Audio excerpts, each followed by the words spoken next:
Kelihatan press release ya, terkait dengan ada dua press release, yaitu yang pertama terkait dengan kasus pembunuhan ya. Kemudian yang kedua nanti kita press release terkait dengan perkara kasus-kasus 3C ya, curanmor, curas ya. Ini kita yang pertama kita akan rilis dulu terkait dengan kasus pembunuhan rekan-rekan. Jadi seperti teman-teman media ketahui juga bahwa pada hari Selasa pagi ya, diawali dengan sebuah peristiwa. Hari Selasa pagi itu ada laporan masyarakat terkait dengan penemuan sosok mayat berjenis kelamin perempuan ya. TKP di Jalan Pipit, Kampung Kaliharapan ya. Pada pukul 6 pagi, sekira 6 pagi laporan itu masuk ke kepolisian, sehingga teman-teman di hari itu, hari Selasa pagi itu piket fungsi, piket SPKT, teman-teman dari Reskrim, operasional Reskrim, Dinapis, kemudian mendatangi TKP ya, merespon laporan tersebut, kemudian melakukan TPTKP ya, penanganan pertama tempat kejadian, kemudian melakukan olah TKP, kemudian membawa jasad perempuan tersebut ke rumah sakit. Kemudian dari hasil identifikasi teman-teman kita di lapangan, jasad tersebut diidentifikasi berinisial EY ya, berusia 47 tahun, pekerjaan pegawai negeri PNS ya di Kabupaten Nabire. Nah kemudian dari sinilah Polres Nabire dalam hal ini Satuan Reserse Kriminal membentuk tim khusus ya untuk mengoptimalkan penyelidikan, melakukan penyelidikan pendalaman lebih intensif lagi, kemudian secara maksimal bekerja, evaluasi terus menerus. Dari hasil penyelidikan tersebut, puji Tuhan, alhamdulillah teman-teman yang di lapangan membuahkan hasil ya, membuahkan hasil dan teridentifikasi mengerucut tersangka ya. Tersangka berinisial YW, usia 47 tahun, pekerjaan pegawai negeri sipil yang saat ini berada di belakang kita. Ini adalah sudah teridentifikasi tersangka. Hasil kerja teman-teman di lapangan menemukan fakta-fakta yang menjurus kepada tersangka, yaitu ditemukannya di rumah tersangka itu seperti tas korban ya, tas korban, kemudian ditemukan juga tas korban ditemukan di dalam kolong tempat tidur ya. Kemudian HP yang dibungkus dengan plastik ditemukan dalam kondisi ditanam di dapur ya, kalau tidak salah ya, di dapur, di garasi motor ya.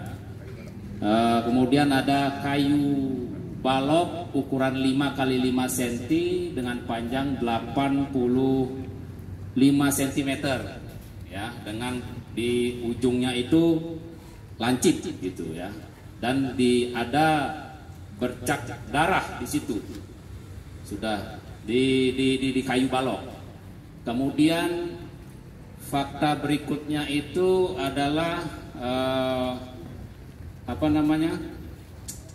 di bercak darah di kendaraan juga ditemukan, di kendaraan roda 4. Nah kemudian dari hasil keterangan tersangka juga mengakui bahwa yang bersangkutan melakukan tindakan pembunuhan tersebut.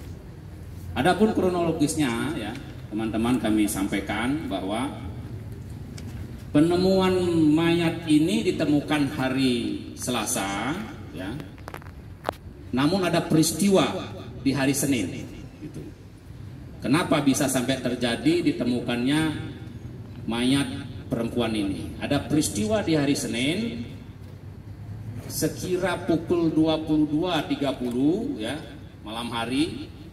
Ini antara korban dan pelaku ini statusnya suami istri, sehingga ada peristiwa keributan cekcok mulut ya, ribut cekcok mulut ya. Mungkin hal ini sudah sering terjadi, adanya ketidakharmonisan antara kedua pasangan ini, terjadi cekcok mulut sehingga yang korban ya, korban EY ini pergi dari rumah, keluar dari rumah dengan mengendarai kendaraan roda 2, sepeda motor.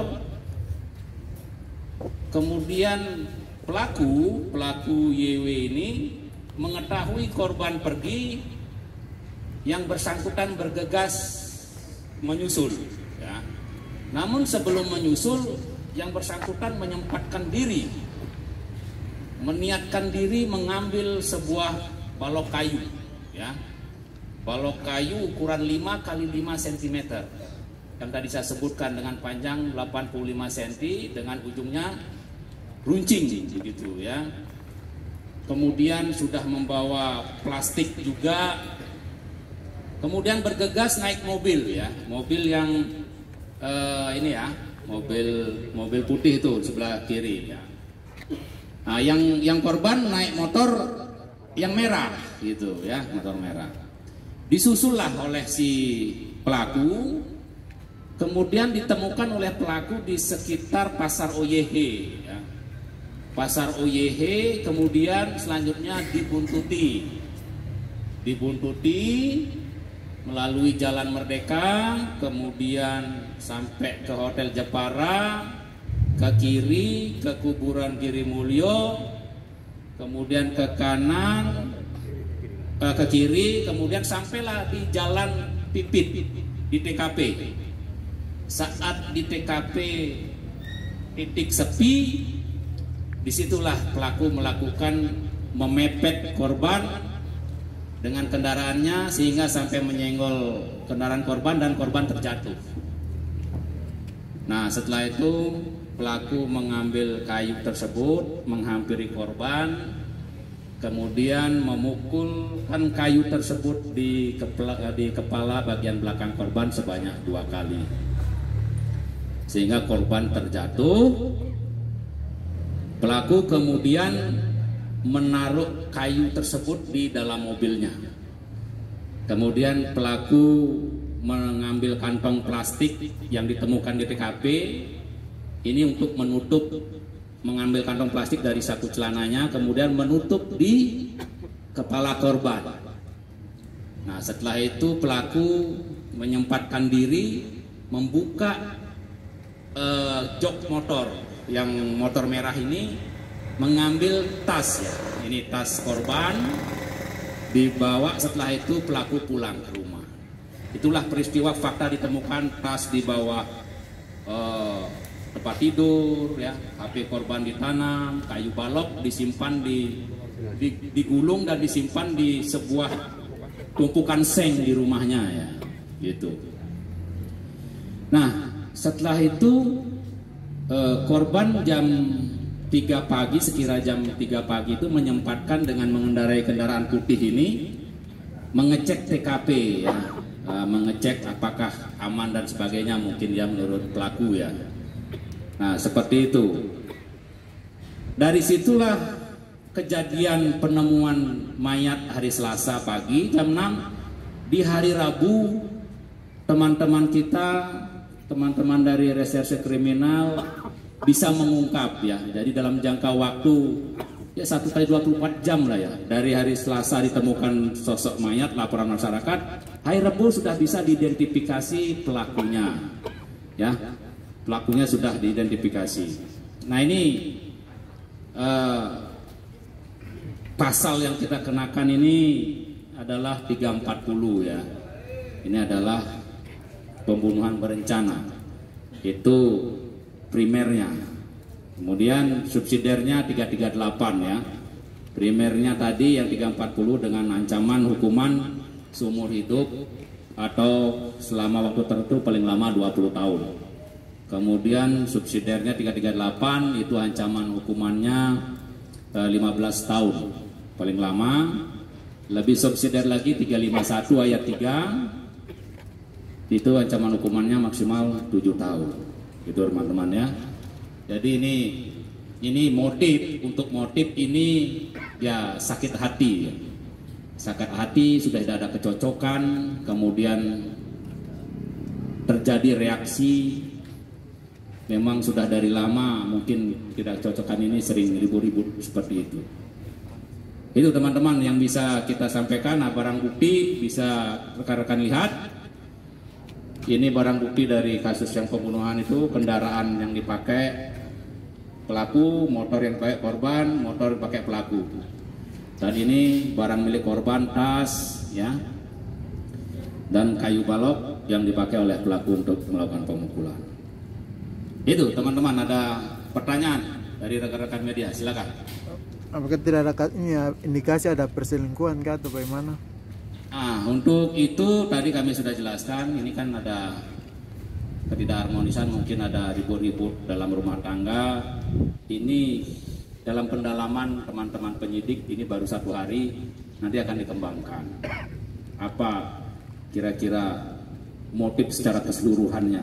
Tapi kalau secara singkatnya ya karena sakit hati, marah, sehingga menyusul yang bersangkutan dengan menyiapkan segala sesuatunya melakukan tindakan yang tadi saya sebutkan. Silakan yang lain. Untuk pelaku apakah satu orang sementara masih ditetapkan satu pelaku atau ada indikasi keterlibatan dari pelaku-pelaku lain yang belum? Baik, terima kasih. Saat ini kita tetap melakukan pendalaman kepada dalam peristiwa ini, kita kembangkan ya, kita kembangkan untuk apakah pelaku ini dia murni sendirian ataukah ada pelaku-pelaku lainnya. Tentu akan kita kembangkan. Jadi ini masih sangat prematur, baru 1 hari ya.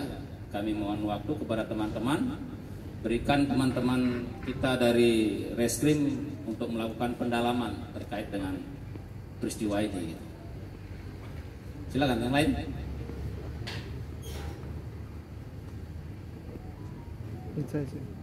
Barang bukti kami sebutkan ya rekan-rekan. Ini kalau sebutkan dalam tas ya. Yang pertama tas warna coklat, ini milik korban. Isinya banyak ya. Nanti rekan-rekan bisa lihat di dalam laporan kita. Macam-macam ini. Ada coba lihatkan Pak Kasat. Ini ada dompet, penutup dompet, 2 buah masker, 2 lembar lipatan tisu, 2 lembar kertas, sampai dari A sampai N ya. Ini tas. Kemudian 1 buah kayu balok itu ya. Ada kayu balok, bisa dilihatkan Pak Kasat diangkat kayu baloknya. Nah ini ya. Ini kayu balok yang digunakan oleh pelaku untuk pemukulan itu tadi ya. Kemudian ada kantong plastik, kemudian ada handphone merek Samsung, nah, kemudian silikon, kemudian mobil, motor ya, yang bisa rekan-rekan lihat sendiri. Itu rekan-rekan terkait rilis kasus pembunuhan.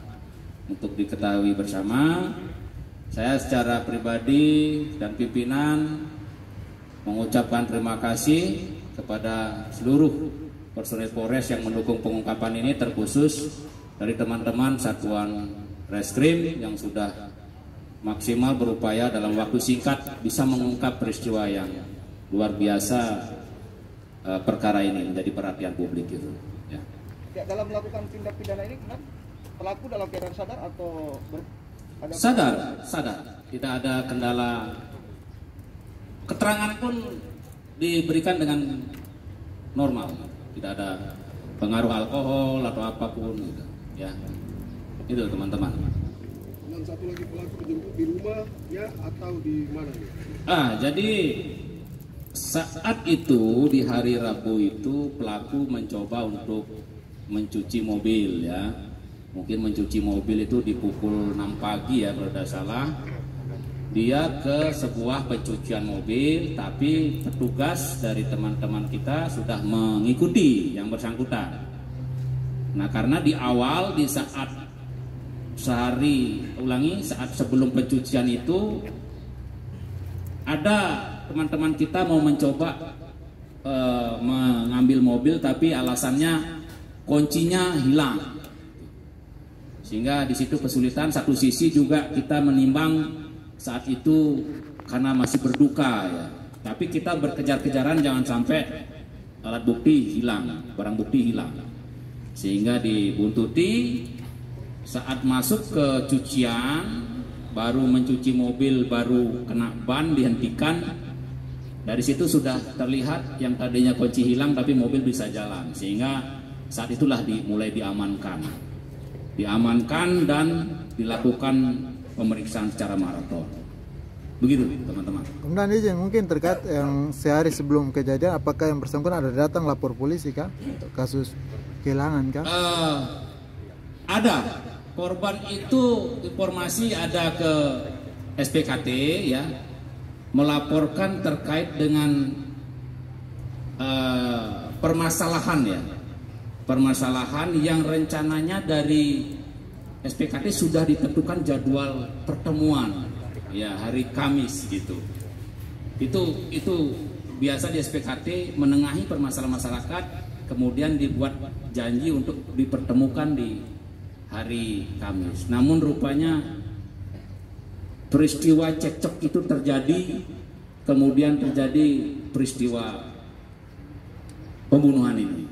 Nah, seperti itu teman media. Oke, terima kasih. Itu dulu yang kasus pertama. Mari kita tunjukkan barang-barang bukti ya.